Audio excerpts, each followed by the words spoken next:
What's up, YouTube fam? Welcome to the Iconic Show. It's your host, and I'm Khan. So a few days ago, Airbnb went public at $68 a share, which was very exciting. It was valued at around $43 or $45 billion. And I figured, why not create a YouTube video that shows how I buy IPO stocks on Robinhood before everyone else. This was actually my secret. A lot of people enjoyed that video, and a lot of people asked me questions. For example, how did I know that Airbnb was gonna hit around 150? And just for some context here, guys, Airbnb ended up opening at around $146. I think it went up to $161 before crashing once again. And right now, I think it's sitting at $128. After creating this video, I noticed in the next few days, a lot of people posted videos of how much money they lost on the Airbnb IPO date. And it was unfortunate. I feel like a lot of these mistakes could have been avoided, and I figured, why not create another video that updates you guys on how much money I made with the Airbnb IPO, and along with a few tricks and tips for the guys that do day trade and swing trade IPOs. So let's answer the first question. How did I know the stock was going to open at 146? Quick answer is, I didn't. Basically, it's all about experience. So just a few months ago, Snowflake had a lot of hype around it, and it actually ended up opening at a much higher price than what was initially predicted. I think it went up 2 or 3 times what was the initial public offering. So I basically put that same method into Airbnb. So I knew Airbnb was expected to open at $68 a share. So I figured, why not 2x it? It comes out to like $130, $136 a share. But just to be conservative, I put the limit order at 150. Now, why did I choose 150? Because I figured that even if the price is below 150, my limit order will go through at the lowest price, if that makes sense. Limit orders protect you. And just in case you're not sure what a limit order is, a limit order will buy or sell a share at a price that you mention or better.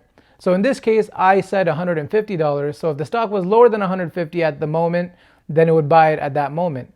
And keep in mind that limit orders will be completed automatically by Robinhood instead of you going and placing a market order. So in this way, you're much faster than everyone else. So again, just to reiterate, Snowflake opened at 2 or 3 times its initial public offering price. And so I use that same method on Airbnb. We all know that stocks are having crazy evaluations these days. Wait, hold on a second. Yes, mommy? Okay. My mom's telling me to tell you guys to smash the like button so this video gets more views, gets exposed to a larger audience, and it really helps out my channel. So listen to her. Thanks, guys. So next, I'm gonna give you guys some more granularity into what was my mindset on that day and how I placed my trades and how I exited and why I exited. So I'm gonna log into my Robinhood account now. So as you can see, we're here at Airbnb. It's currently sitting at $128.50. So let's go to history. Yeah. So what we're going to notice here is that I placed a limit order at 8:00 p.m. the night before the actual IPO. So December 8th, I placed a limit order for $150. December 9th, everyone said it was going to open at around, the stock would be available around 12 o'clock. It ended up getting filled at 1:38 p.m. and for $146 a share. Okay, so the stock opened at 146, as you can see. Around 1 o'clock it opens, and then boom, it runs up all the way to 100. So it shows $152 here. In reality, I remember it did go up to $161. I'm sure a lot of you guys remember this as well. And it doesn't show up on the Robinhood charts because it's Robinhood. But anyways, so at 161, I noticed that there was some weakness. It couldn't hold that 161. It stayed there for about a minute. It couldn't cross it. And because this was a day trade for me, I wasn't trying to hold long term. I took that as a red flag. I'm like, okay, can't hold the 161. It's a psychological barrier. It's having a tough time crossing $160. So let me be careful here. So I kept an eye on it. Next few minutes, I saw it go down. It started sinking. And I saw it at around $154, I believe. I sold it. All right. So let's go down here. So I sold it around $153. I figured it would be better to remain profitable than to lose money. Again, it was just a day trade for YouTube purposes. I wasn't really trying to make a lot of money here. As you guys can see, it was just 4 shares. Yeah, so I ended up making $27.28. which again, I know it's not that much, but the whole purpose of this video was for YouTube. A lot of my cash was tied up into EV and other investments, and this was more just for fun, basically. Now let's go over some day trading tips that we can take from this, a few lessons that we can learn. First of all, whenever you're day trading, you never want to get greedy, guys. Things can go south very quickly. If you're up, it's always smarter and it's always better to take profits. Number two, it's similar to number one, but a little bit of profit is still better than a loss.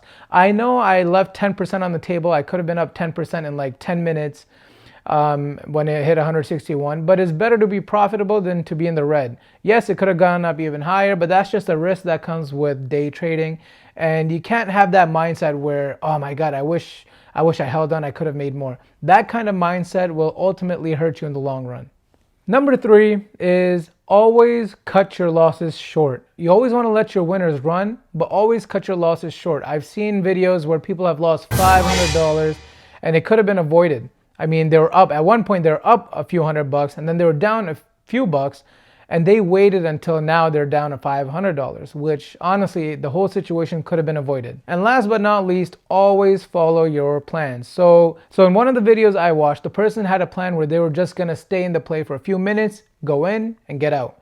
Unfortunately, they got greedy, they stayed in there, and then the play started going south. They held on, it started going more south. Now they're having a loss. They still held on, now they're losing $500. That whole situation could have been avoided. You could have been in profit if you just followed the plan. Now, what do you do if you're still stuck with the stock and you're still holding the $500 loss, and I believe they call it bag holding? What should you do? So in my opinion, Airbnb actually has a very, very bright future, and this is actually a good stock to be bag holding. And my reason for that is Airbnb actually has very little overhead. They actually have a very healthy balance sheet as well. They're also pandemic proof. So I think Airbnb has a bright future ahead of it. If I was you and if I held this stock and I had a lot of these stocks and I was at a $500 loss or whatever, I would hold it. And then to be honest, I would actually average down my cost. So right now the stock is dipping, it's at 128. I would try to buy a few shares now, and then every time it dips, just buy more and more shares. Ultimately, long term, I think Airbnb is gonna do very well. And that's all I had for this video, guys. I hope you guys enjoyed my update. I made about $27.28 in 11 minutes. If you guys enjoyed this video, please give it a thumbs up, like, subscribe, press the notification bell. Also, my Robinhood referral link and my Webull referral link are down below. You can get up to 5 free stocks. With that being said, guys, aim high, don't be shy, and thanks for watching The Ikhanic Show.